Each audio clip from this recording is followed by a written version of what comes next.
students. Yesterday we have done Young's double slit experiment, and in that we have studied about the constructive and destructive interferences.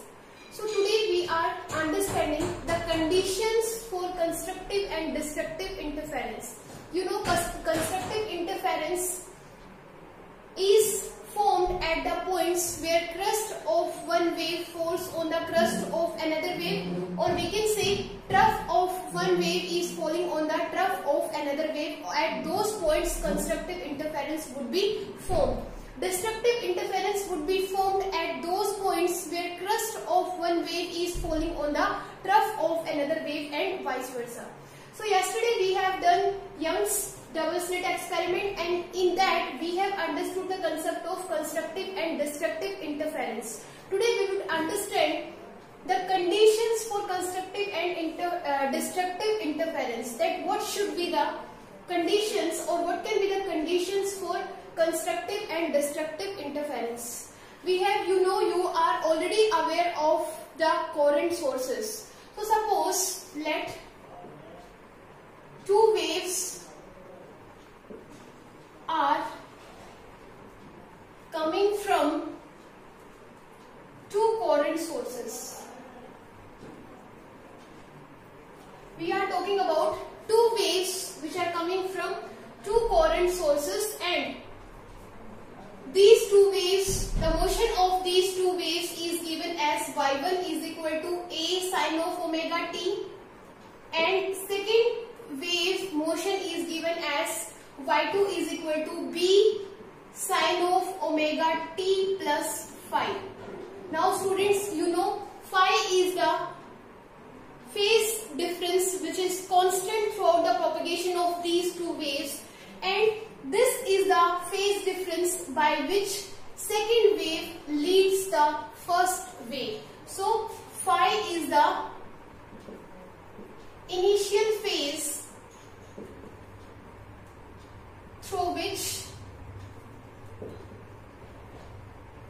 second wave leads the first. Second wave leading the first wave. And here A and B are the respective amplitudes of first wave and the second wave. And according to the superposition principle, the resultant wave is given as y equal to y1 plus y2. This is according to the superposition principle. This already you have understood.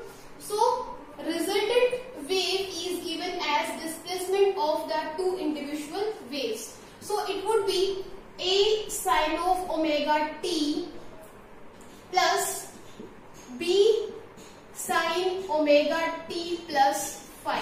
And students, this is sine a plus b. This formula is sine a plus b, and the formula sine a cos b plus cos a sine b. So we would expand this formula in this format. So we would get a sine of omega t plus b sine a omega t sine a cos b. So cos b is phi plus cos a. So b would be there, b cos a. So cos, what is a? A is omega t, and sine b. B is phi. And students, y is given as, resultant wave is given as a sine of omega t and b sine of omega t. From this term and this term I can take sine omega t as common. So take sine omega t as common, and we are left with, in this term we are left with a, and in this term we are left with b cos of phi. B cos of phi plus here complete term b cos omega t sine phi, and this is first equation. Now students, I am replacing a plus b cos phi by r cos theta. Please remember, this is second equation. I have replaced this complete term by r cos theta. In the same way, b sin of phi. B sin of phi is equal to the r sin theta, and this is third equation.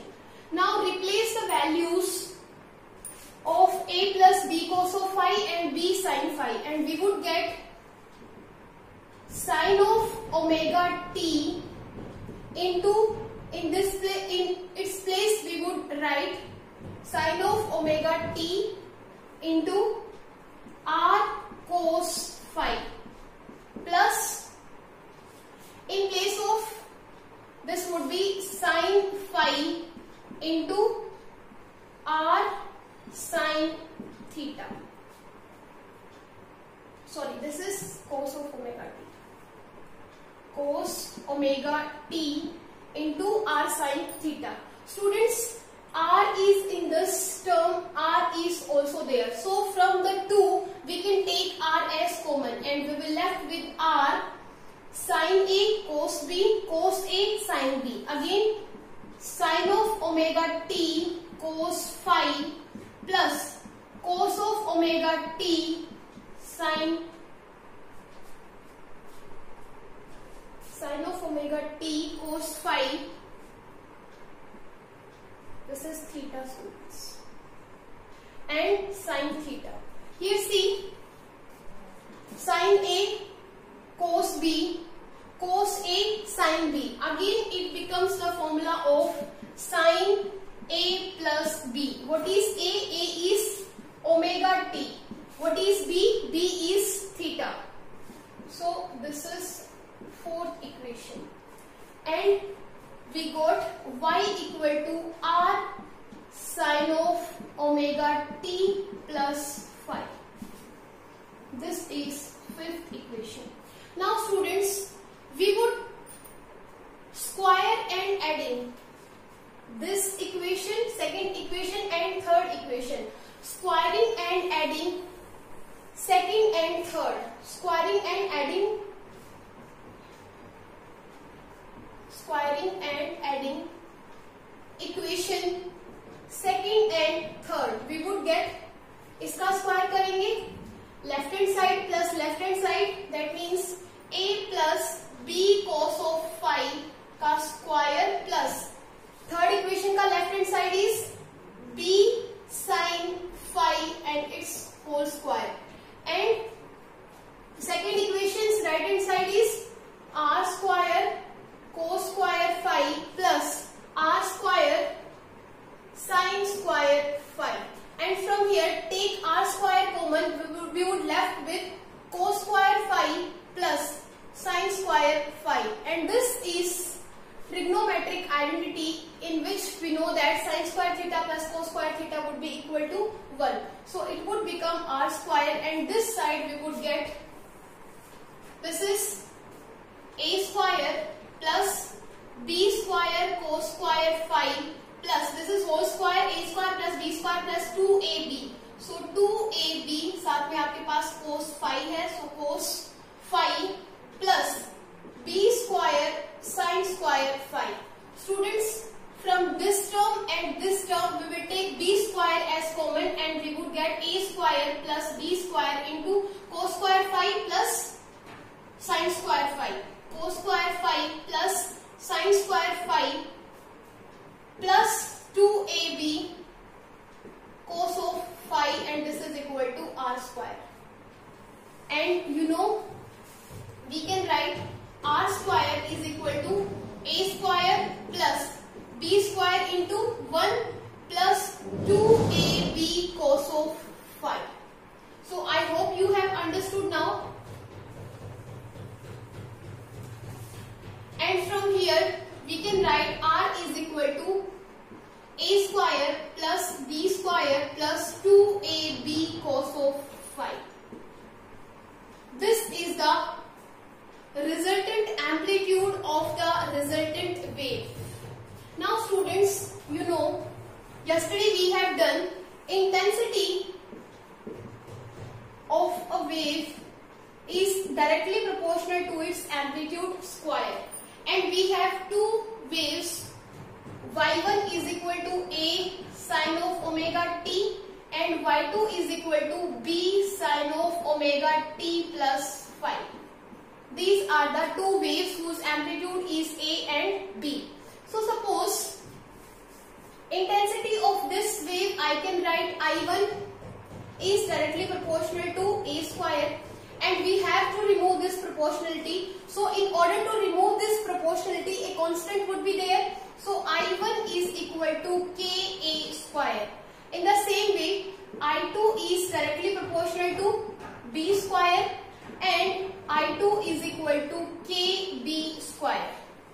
These are the respective intensities of the two waves, and you know we have found a resultant wave also, that is equal to y equal to y1 plus y2. So amplitude of the resultant wave is denoted by IR, and this is directly proportional to the, what is the amplitude? Amplitude is, IR is directly proportional to the amplitude of the resultant wave, and what is the amplitude of the resultant wave? It's R. So it would be directly proportional to R square, and it would become IR is equal to KR square, students. Now we have to replace the value of R from this equation. So we would get intensity of the resultant wave as K into R square. R square is A square plus B square plus 2AB cos of phi. And you know, students, IR would become, K would be multiplied by A square. So Ka square would be replaced by I1. Okay. Kb square is replaced by I2. Okay. K2 Kab. So we would write 2 I1 I2 cos of phi. So students, this is the intensity of the resultant wave, which is equal to the intensity of first wave, second wave plus 2 root of I1 I2 cos of phi. So now we would understand what? We would understand that when the, or for the condition of constructive interference, for constructive interference, you know that intensity of the resultant wave involves cos of phi. So constructive interference would be formed when crust of one wave falls on the crust of another wave, or trough falls on trough. In that case, intensity would be maximum because amplitude would be maximum. So maximum amplitude and maximum intensity is only possible when cos of phi is equal to the maximum value. That means cos phi has got maximum value, only then there would be constructive interference. And cos phi, that means cos theta की जो maximum value होगी, that would be +1. And +1 is possible only when your phi or theta is equal to 0, 2 pi, 4 pi and so on. Or we can say phi is equal to 2n pi. So students, two waves traveling towards a point would reach at a point if there is a path difference of 0 or an integral multiple of 2 pi. There would be constructive interference. Now, if the two waves are reaching towards a point and if there is a path difference of x between the two waves, in that case the path difference between the two waves is given as lambda over 2 pi into phi. And you know, value of phi is, n could be here 0, 1, 2, 3. Put the value of phi get lambda over 2 pi into 2n pi. 2 pi would be cancelled out and x is equal to n pi, students. So the condition for the constructive interference is that if two waves reaching at a point P, if there is a phase difference between the two waves is either 0 or an integral multiple of 2 pi. In the same way, if two waves are reaching at a point and there should be a path difference, this x denotes the path difference and this phi denotes the phase difference. So if the phase path difference between the two waves reaching at a point should be 0 or an integral multiple of full wavelength lambda. So students, these are the two conditions for constructive interference. That means the condition for the constructive interference is that the path difference between the two waves reaching at a point at the same time should be either 0 or an integral multiple of 2 pi. Similarly, the phase difference between the two waves reaching at a point should be either 0 or an integral multiple of full wavelength lambda. In the same way, we would discuss the condition for the destructive interference.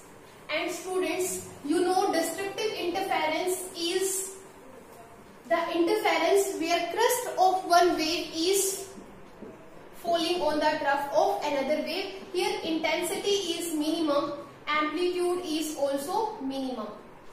So for destructive interference, cos phi should be minimum or maximum? So cos phi should be minimum.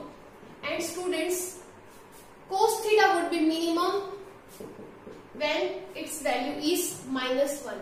So for the -1 can be at phi equal to, यहाँ पे हमने लिया था 0, 2 pi, 4 pi. So here it would be pi, 3 pi, 5 pi and so on.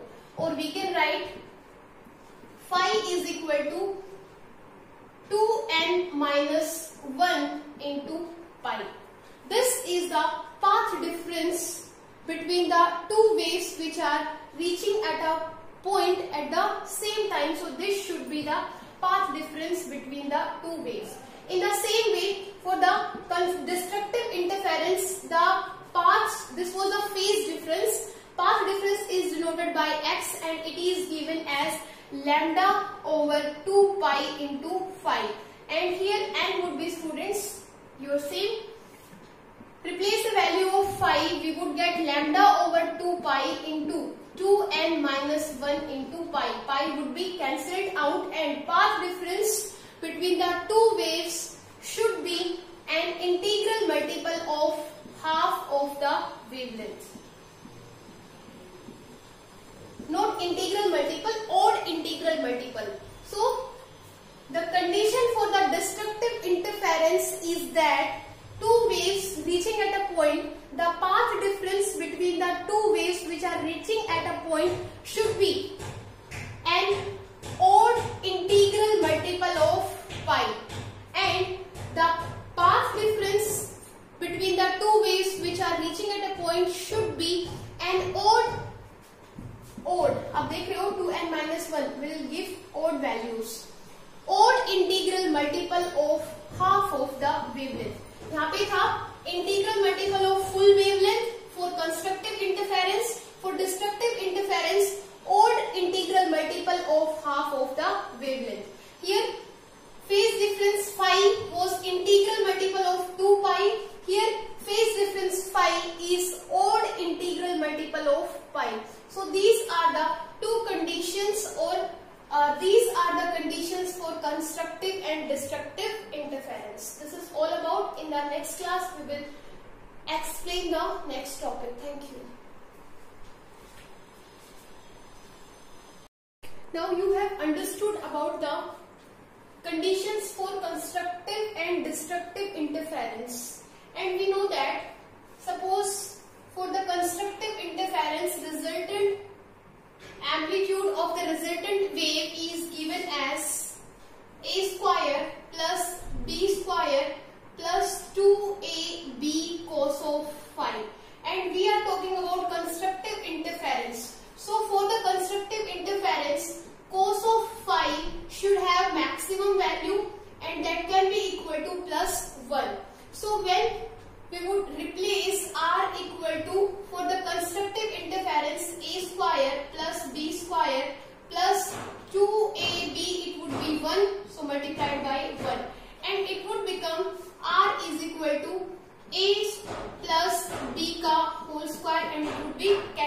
out, and it is equal to the sum of amplitudes of the two waves and A plus B. That means resultant amplitude is equal to the sum of amplitudes of two waves. So it would be R maximum, and this is equal to A plus B.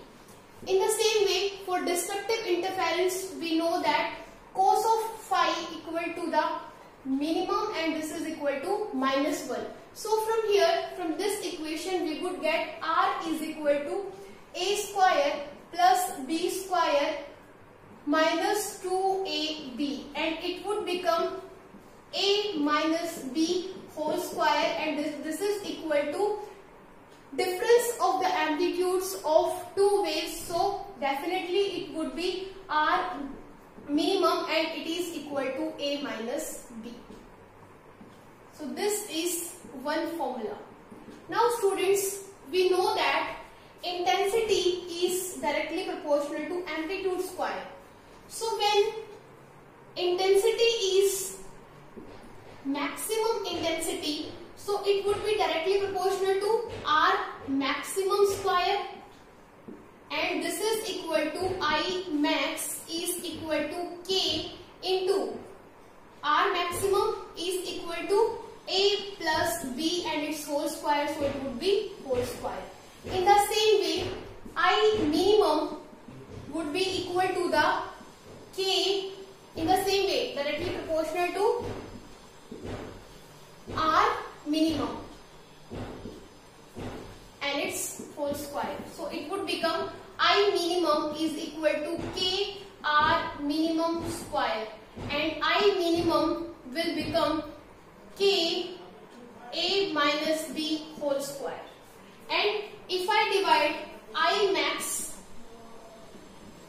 by I minimum, so we would get I max is K A plus B ka whole square over I minimum is K A minus B ka whole square. This is cancelled out, and I max is equal to A plus B ka whole square, and I minimum is equal to A minus B ka whole square. And students, if both the waves have same amplitude, that means A equal to B, in that case R maximum would be A plus A 2A, and R minimum would be 0. And if R minimum is 0, then I minimum would be 0.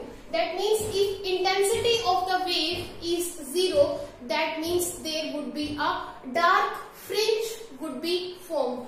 And if intensity is maximum, in that case there would be a bright fringe would be formed. And if you know, yesterday we have done, there are two slits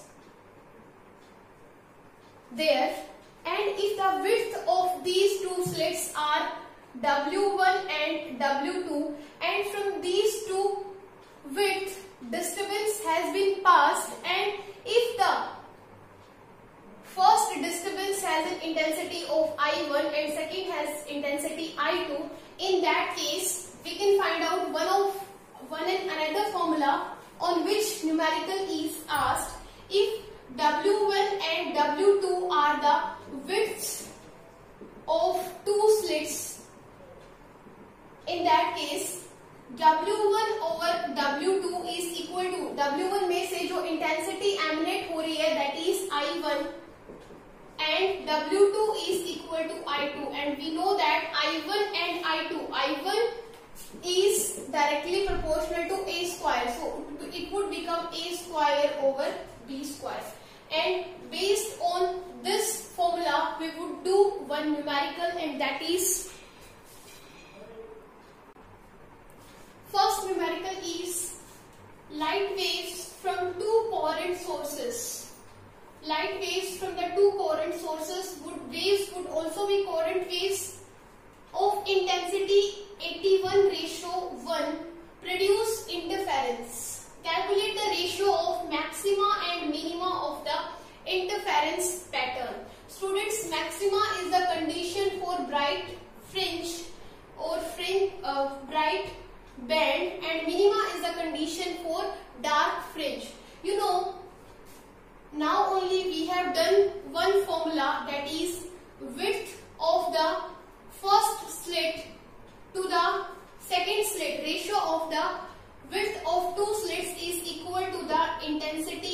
I1 over I2 and this is equal to A square over B square. Now what is given in the question? Light waves from two sources have intensity ratio. That means intensity ratio is given, that is equal to I1 over I2 is given as 81:1 and this is equal to A square over B square. From here we can find out the value of A by B and that is equal to 9/1. That means A is equal to 9B. And we have to find out the maxima and minima ratio. Now we have understood I maxima. Yeah, I maximum over I minimum is equal to I maximum कब था? When R maximum था और R maximum कब था? When A plus B का whole square था. So it would become I maximum would be A plus B whole square and I minimum would be A minus B whole square and it would become A plus B. A is 9B. In place of A we can write 9B plus B whole square over A minus B. A is 9B minus B and this is whole square. So it would become 10B. 10B का whole square is 100B square over 9 minus B. 9 minus 1, 8 and it is 64B square. This is cancelled out and we would get, this is 16 and this is 25. So 25 over 16 is the answer. Calculate the ratio of maxima and minima. So ratio of maxima and minima is 25:16. This is the first numerical. Second numerical is if two slits in YDSC, that means Young's double slit experiment, दो slits हैं and width ratio, that means जो width का ratio है W1 over W2 is given as 4:1. Reduce the ratio for maxima and minima. Again you have to find out the value of maxima and minima. For the maxima and minima, you should know about the amplitudes of two waves. Now you know we have formula W1 over W2 is equal to I1 over I2 and this is equal to A square over B square. So W1, W2 आपको given है. So we can equate these two equations. W1 is 4:1 and this is equal to A square by B square. So by solving we could get A by B as 2:1. So similarly A is equal to 2B and we know that condition for maxima, that means maximum intensity is equal to A plus B का whole square over I minimum is equal to A minus B का whole square. So A plus B, A is 2B plus B, 9B square.